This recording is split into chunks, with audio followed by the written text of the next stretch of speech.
धन्ना जी करके भगवान के भक्त थे, छोटे से थे।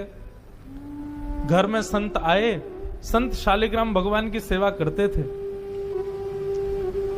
अब धन्ना जी बैठ करके देखते थे और देखते ही बड़े खुश होते थे। कभी दही से स्नान, दूध से स्नान, पंचामृत से स्नान, जल से स्नान, फिर इत्र आदि लगा के, तिलक लगा के उनकी आरती पूजा, तुलसी अर्पण, ये सब देख करके धन्ना जी को बड़ा आनंद आता था। अब भले ही खेल के रूप में सही, धन्ना जी को बड़ा मन लगता था उसमें। कुछ दिन बाद संत जाने लगे तो धन्ना जी रोने लगे, बोले कि आप तो चले जाओ लेकिन अपने ठाकुर जी मुझको दे जाओ, उनकी सेवा मैं करूंगा। अब तो इतना रोए, इतना रोए, इतना रोए धन्ना जी कि संत का निकलना मुश्किल हो गया। तो संत ने क्या किया, रात्रि में धन्ना जी सोए तो बाहर से काला काला एक पत्थर ले आए और उस पे ही इत्र आदि लगा के, उसको तिलक विलक लगा के उसको सिंहासन पर बैठा दिया और अपने ठाकुर जी को नीचे बैठा दिया।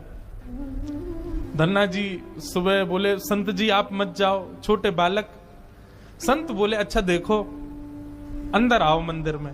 मंदिर में गए तो बोले, देखो वो तो सिंहासन पर ठाकुर जी बैठे और नीचे हमारे ठाकुर जी बैठे, बताओ तुमको कौन से चाहिए। धन्ना जी बोले, मैं तो सिंहासन वाले लूंगा, बड़े वाले ठाकुर जी मेरे। बोले ठीक है, तो उनकी सेवा करो, अब हमको जाने दो। अपने शालिग्राम जी को लेकर के संत चले गए। अब धन्ना जी उस पत्थर की सेवा करते हैं, असली शालिग्राम तो संत अपने संग ले गए, लेकिन धन्ना जी इतने भाव से सेवा करते थे। महाराज लाल तिलक लगाने के लिए माँ ने रोली नहीं दिलाई तो ईंट ले आए, ईंट को घिस करके उसी से लाल लाल रोली बना दी, वही लगाते। भोग धराने के लिए फल तोड़ लाते। मतलब सेवा की व्यवस्था नहीं होती थी तो धन्ना जी कैसे ना कैसे करके करते थे। छोटे से बालक हैं, खेल खेल में सेवा करते थे।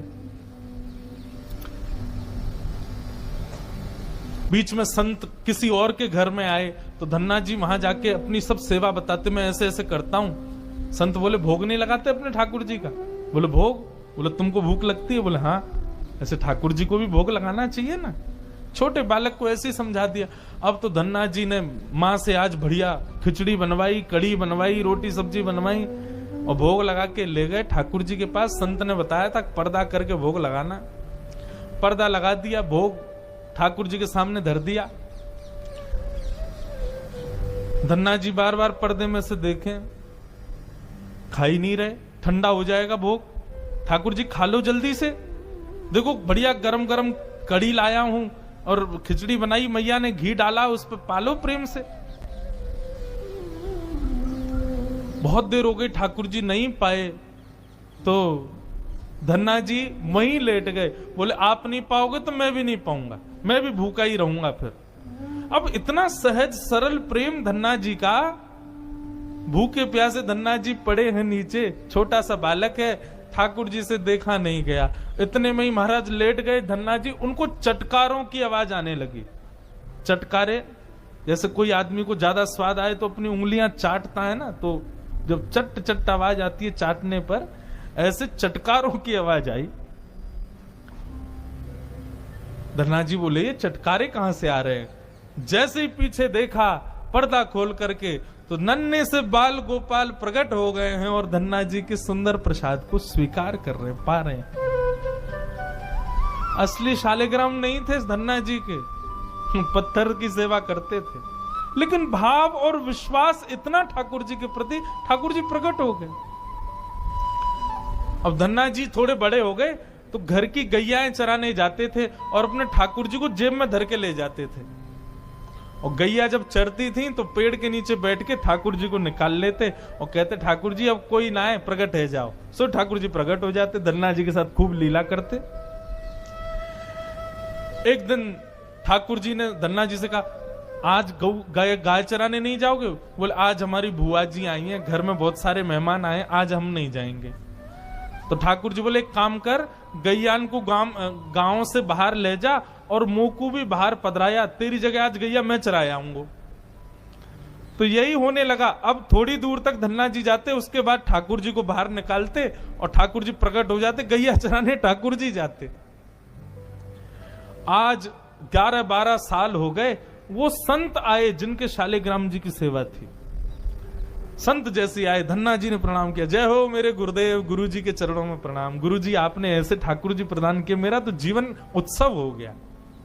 अच्छा कहां है तुम्हारे ठाकुर जी, सेवा पूजा कैसी चल रही, अभी तक कर ही रहे हो?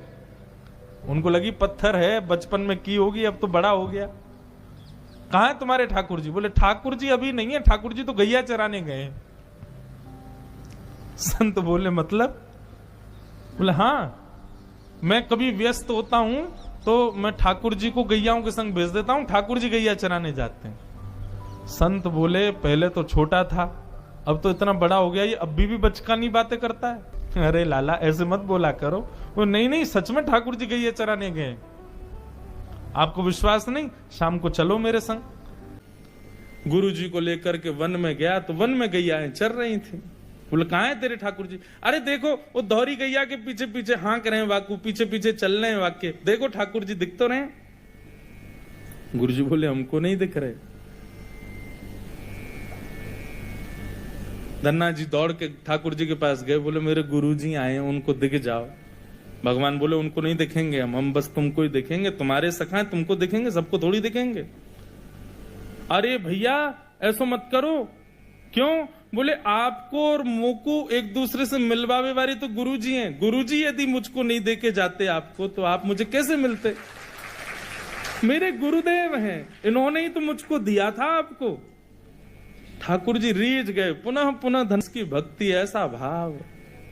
इतने में ही नील माधव, नीलमणि ठाकुर जी प्रकट हो गए। और जैसे ही प्रकट हुए, दूर खड़े गुरुदेव के एक एक रोम बिलखने लगा, रोने लगे।